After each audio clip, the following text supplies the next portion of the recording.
Hi folks, welcome to Bear Mountain today. We're kind of cropping out some vegetables because we're going to get some freezing weather here in the next couple of days. And this patch right here is a patch of beans we started in I believe it was mid-July. It's real late. It's real late, so it's the last planting. We did 4 different plantings of beans, snap green beans. These are all bush type. This particular type is called Maxibel, and it is a French fillet style bean. And at first we didn't know if we were going to get anything because it was kind of late. It didn't really even start blooming until probably middle of September. So we've been now taking fresh beans off this for about three to 4 weeks, and we're just going to crop it out now. And what I'm doing is I'm clipping the plants off, strip out whatever extra beans we got. But it looks like we're going to get a pile of some pretty good ones for freezing. Now, one of the interesting things to notice about this is if you look in the bowl here, you go, oh wow, there's some of these beans that, these look pretty old. But in actuality, what I've noticed happening with this last planting of beans is something like this that normally I wouldn't bother with because it would have been, gone to seed. And in actuality, when I snap it open, there's no seed formation in it. So the later plantings seem to be like the green bean just keeps growing as a green bean and actually gets a pretty good size. And we've been eating these guys and they've got great flavor. So just an interesting note that something, when you plant it at different times of the year, it kind of comes into a little bit different look to it. But yeah, all these great big huge beans are actually they're good for eating. So we anticipate we're going to get out of this 9-foot bed probably another. Well, we're canning them in, or canning, we're freezing them in 8-ounce bags of cut, ready to go blanched beans, so that we can just use them. Pull them out of the freezer and use them. This batch here will probably do another 10 bags easy by the time we get finished, and then it's done for the season. And so the first things that are going to go in here next year are going to be spring greens. So we may actually even try to put some kale in here in the next week or two and see if that'll take off. Would you do it again? Yeah, I would actually. At first I was kind of like, I don't know, it seemed like they were so slow. We ended up with 4 rotations. 4 rotations. And 2 and 3, we didn't harvest much because that was during the wildfires. Right. And they kind of went from perfect to bad really fast. Right. So that was early September. We had problems with that. So we didn't get a lot from those. We got a ton of the first one because it kept reblooming and sending out more beans. That was one we planted in May, and we started harvesting that one in late June and into July. And then the second and third plantings were August and into September. And we took a fair amount of it, but not enough relative to what it produced. But even so, with the 4 rotations, and each rotation was on a bed that was about 9 feet long. It was just like this bed here. In each rotation, I think we put up a total out of all this stuff, at least 60 pints of beans. It's over 60. Yeah. And hopefully this will make it closer to 70. Right. But I was hoping closer to 100. Yeah, I think we could have been there. I think we got a little bit more aggressive on it. But that smoke was bad. But the neat thing about it, the rotations were after other veggies had finished. So that's kind of how we're trying to get this integrated and get to a point where we're just kind of rotating around. That bed was peas. Spinach. No, this one this one was snow peas. Snow peas. And the bed, the last bed was spinach. And then the bed over there, the first bed we did was actually, there was, I think it was kale on it or something like that. Right. So everything has had pretty much 2 crops. Right. So we're going to crop these guys out today, and then let's take a walk over. We can look at the peppers. We gotta take those guys out because they're not going to survive. And then we have eggplant to finish off. And finally the tomatoes.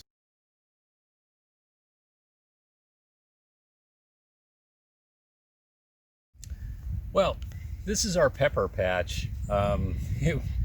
It was planted very, very late. We actually didn't get these guys in the ground until, well, it's after the 4th of July. So it was kind of a hit or miss thing. We didn't know if they were going to do anything or not. We've got a couple of different varieties in here. We've got what's called a pizza pepper, and then we have a yellow kind of a banana pepper. I'm not sure the exact name of it. Somewhere in here I've got labels on these guys. And then we have some small bell peppers. This guy right here on the corner is a pizza pepper. It's kind of got that, all these peppers are all mild sweet peppers. We didn't raise any hot ones this year. And so what we're going to do is we're going to go through and we're going to harvest what's left on here and then dry them and use the dried peppers for stews and stuff like that, soups, whatever. Birds always. Carmen. I don't know what that one is. Carmen's a variety? Yeah. I'm not sure if that's the yellow one or the green one.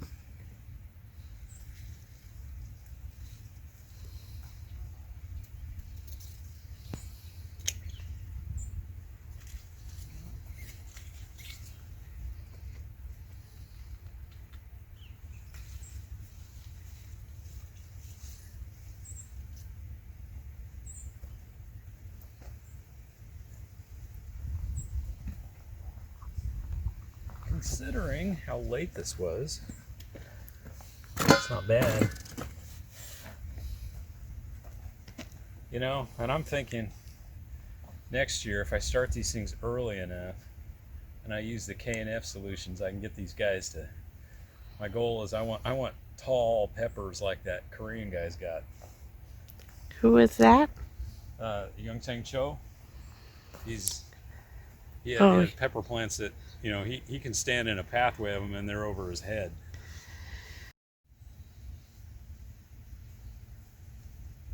This is our picking off of this. This is probably, we've been eating these guys fresh for about a month, and we can see that we've got some instances of like slug damage. But that's okay, we'll cut that stuff off. These guys are all firm, pretty good. I got a couple more left in there you can kind of see. This was probably about a dozen pepper plants total of the three or four different varieties we had in here. And like I said, we kind of just put them in here because we were way too late and thought, well, we're not going to get anything out of it. And it was actually quite surprising. In a warmer climate, like if this was in California, you could probably keep these guys going for another month. Yeah, They're still putting out blooms. they're just starting to rock and roll. But this is probably, I don't know, 10, 12 pounds of peppers. And so they'll dry up nicely. No reds this year because they took way too long to color. They would take way too long to get ripe and ready. That's something, if we're going to do reds in our climate, we definitely got to get those guys in May. But, For me, as the person who does the seeding, I'm moving the peppers up to the same time that I seed tomatoes. We had them on delay. right. I'm not sure why, but they weren't on my list to seed. And next year when I seed for tomatoes, I'm seeding peppers exactly the same time. Yeah, so I think that'd be for us, like mid-March? Yeah. Somewhere around in there. Yeah. I think the timing on the tomatoes was pretty good because we had a cool June, but Right. I waited too long on the pepper side, and I'm not waiting next year. Now, That way then we can get the reds. Yeah. You like these varieties? Would you do them again? Yeah, they're mild. You know, we're not really super hot pepper type people. So, But we might add a couple of plants of some that have a little kick because we didn't get to make salsa. that's true. Yeah, probably maybe like some serranos or poblano type. Right. Yeah, something like that. That's what I'm Or adding. even in Anaheim, maybe something in there. Just to give it a little A kick. little bit of heat. And I'd like to get red in there too, because Oh, yeah. I like reds and oranges and stuff. So, but these are all good. Yeah. So it's a good experiment. You can see our stevia didn't make it. We harvested it. We harvested it, but yeah, this one for whatever reason didn't make the cut. These guys are going to die in the frost. They are so really tender. They're really tender. Okay, eggplant for us, we'd never raised eggplant before. And one of the things we noticed with eggplant for us is it seems to get hit by flea beetles incredibly bad. Right, And- even from the start. And so we made a mistake and we didn't put insect netting over these guys. So the slugs kind of hit them when they were young, and then the flea beetles kind of worked on them off and on all summer. But even despite all that, we still took off a lot of eggplant off this. Matter of fact, so much so that we ended up drying some and freezing it. It makes an excellent chip It's really for like excellent. dipping. It's almost like a corn tortilla chip. Yep. We got a few left in here that they look kind of ugly, but they'll probably be okay if we, skin them. And they're still firm. And we were kind of hoping maybe they'd get a little bigger, but some of them, they just didn't make the cut from that standpoint. So we'll still take a few of these guys, and what we'll do is we'll just dry them up, and you can use them as a filler into soups. See, that one's actually pretty good right there. That's a Yeah. good size one. And then we're going to crop these guys out. We're cropping out, as with everything, we just snip off at the base. You can see that one kind of rotted on us.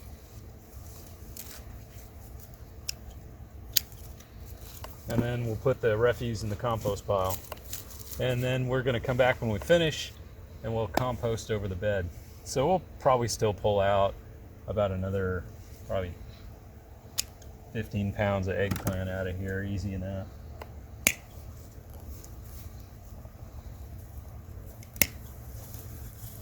So yeah, still got a few little guys here.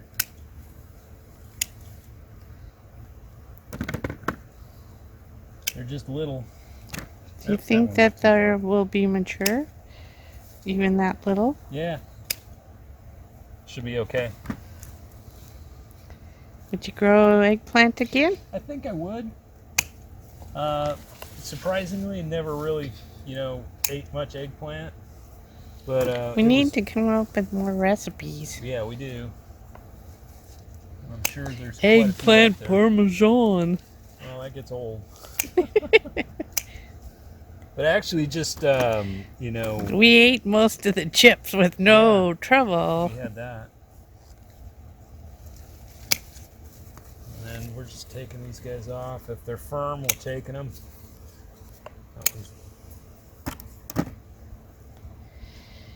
That one's okay. So anyway, that's kind of the process. We're going to crop it out, pull out some of these extra little weeds that come out pretty easy. What did we have on this bed before the eggplant? This was spring kale, and there was also some elephant garlic, as you can see. Elephant garlic's already coming back. Which is one of our next chores is to get our garlic, Planted, because nature is telling us. Yeah. It'll ready. just show you what you need to work on. Yeah, if you pay attention, you get all kinds of signals. So, definitely doing eggplant again. Yep. Cool. That was pretty good. Okay, this is what's left of our wallow tomatoes. We've been harvesting off these guys, really since August, and we took over 250 pounds off of these plants, and there's still a ton of green ones that'll never get ripe, unfortunately. But what we're going to do today is we're just going to go through and take anything that's showing any color, and because that'll probably ripen up off the vine. And unfortunately, the super green guys, we're just going to have to leave and let them go. And we hope to get another probably 15 pounds or so off of this thing. There's not a whole lot left because we've been eating a lot fresh and eating, putting stuff into tomato sauce and ketchup and all kinds of stuff like that. So this did really well. Now, from a standpoint, though, mistakes made. Well, number one, when we got to about 6 feet on the Florida weave, I didn't keep out here aggressively pruning these guys at all. So what happened is they just kept re-sprouting, even though I topped them off. They kept re-sprouting and forming new branches and things like that. So one of the things on these indeterminate varieties is they will continue to find a way to keep growing. I've even seen on some of these varieties a very bizarre thing, like you'll have like a branch that'll have tomatoes on it, and then on the end of it, it'll come out and it'll actually make a new branch and just keep going. And I've even seen on leaves themselves, on the far end of a large leaf, to actually begin to create a new branch. So these guys just kind of want to keep vining.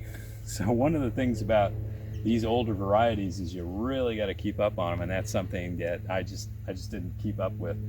But even not keeping up with it, again, for us in this very small patch of 20 plants, we like I said, we put up 250 pounds.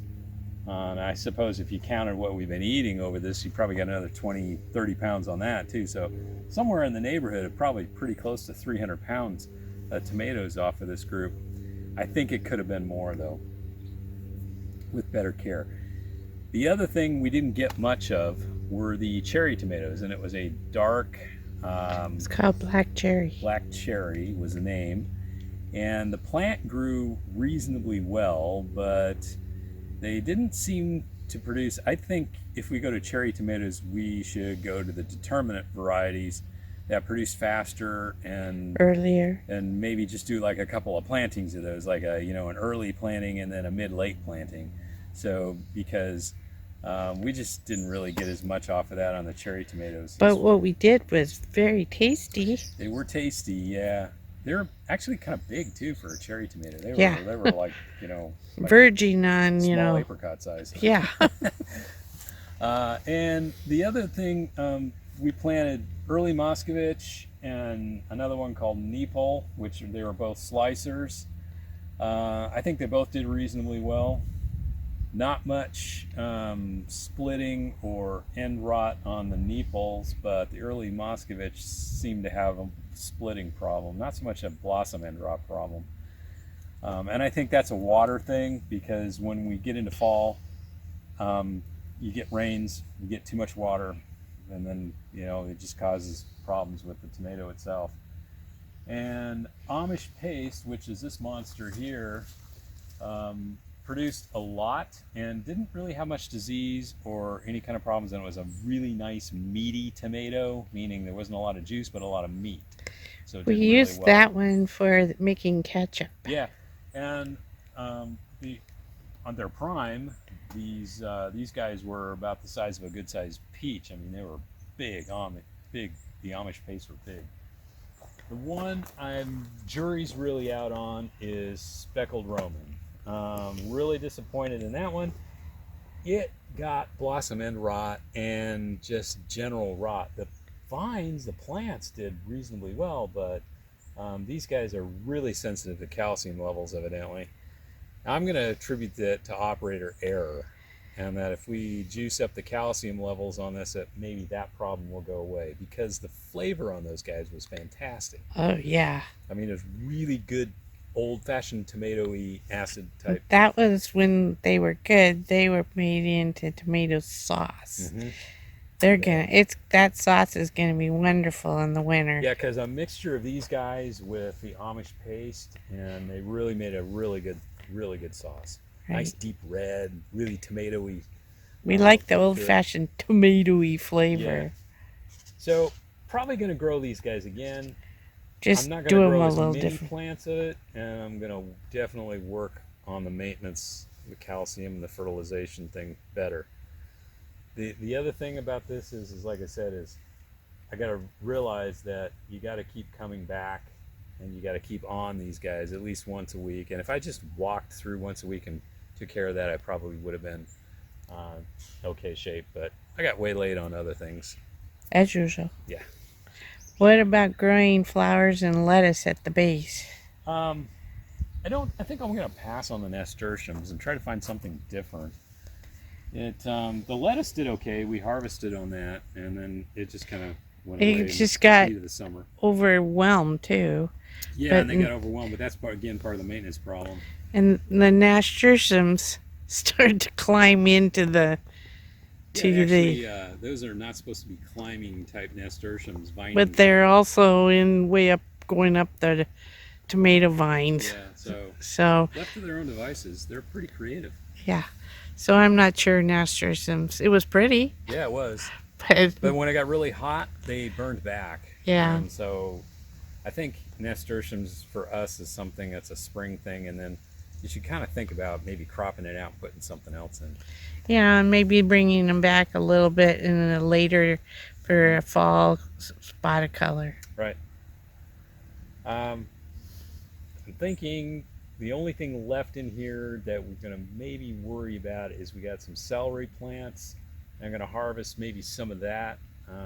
I think it'll take the cold, but I don't know for sure. And then we've got parsnips and rutabagas left. Not too worried about those guys. So pretty much everything else in here is going to be done, I think, for the summer crop season. And so a number of these beds are going to be just composted and let to lay fallow for the winter time. We're going to plant some with greens and kale, and just kind of maybe harvest on those as we need, and then get ready for the 2021 season. I didn't get real organized on getting our winter veggies going in time, seeding in time. So, because this is a learning curve again for us. We used to grow vegetables a lot, then we stopped and grew only flowers, and now we're returning to vegetables with a mix of flowers, and I have to relearn the schedule again. Yeah, you kind of forget things, when you get involved in something else for a long time, but it'll come back to us. It will come back. I'll be working on the plan. I mean, realistically, we did very well in this garden this year for the summertime. We took a lot of beans out, put those up. We put up a lot of tomatoes, put up a lot of pickles and pickle relish. We got onions. We've gotten Got a ton of pumpkins. Squash, and I mean, I'm just kind of. The only thing we were disappointed with is the sweet potatoes. The sweet potatoes. That's a varietal issue. Yeah. If we get the right and variety, our own they'll do well. potatoes. Oh, and we took out a lot of zucchini. Lots of zucchini. Lots of zucchini. Ate a lot of that. Everybody has zucchini, though, right? But things that we're going to work on for is more lettuce and spinach for more around the seasons. Yeah, the right types. Right. And getting a hold of potatoes, the right kind of potatoes. Yep. Sweet potatoes and regular potatoes that grow well here. And one of the things we totally forgot in making anything like pickle relish is we forgot onions. Yeah, we need to put more. We didn't do onions, period. We just did green onions. But we needed shallots. onions. And the shallots did okay. But yeah, we need regular, just your regular bulbing onions that are totally not sweet onions, that. but just regular storage type onions. And we need to do more of those. And the potatoes, we couldn't get any potato starts, or seed potatoes, and so we improvised using organic potatoes from a grocery store, and we got some, but the productivity was not, what it should good. be. So. Learning curve there. Oh, and we got plenty of garlic and lots of elephant garlic. Yeah. And, so yeah, we got a lot out of this small garden space. I mean, this garden space is 60 foot by 60 foot, but when you take the pathways out, there's maybe 1,200 feet of plantable space in here. And then you throw, I guess, maybe another 1,000 feet outside the fenced area for the squash and stuff to run. It did pretty well. So I'm in, for our first time back into this thing, it did pretty good. Okay, well, anyway, just wanted to kind of say this is the end of the season on the warm stuff. Show you guys what we're pulling out of it before the big freeze off. And I want to thank you guys for watching our videos on this during the course of the summer, and hope you guys have a safe time. I know the holiday season's coming up, so you all be safe, and thanks for watching, and have a good day. Bye-bye. Bye.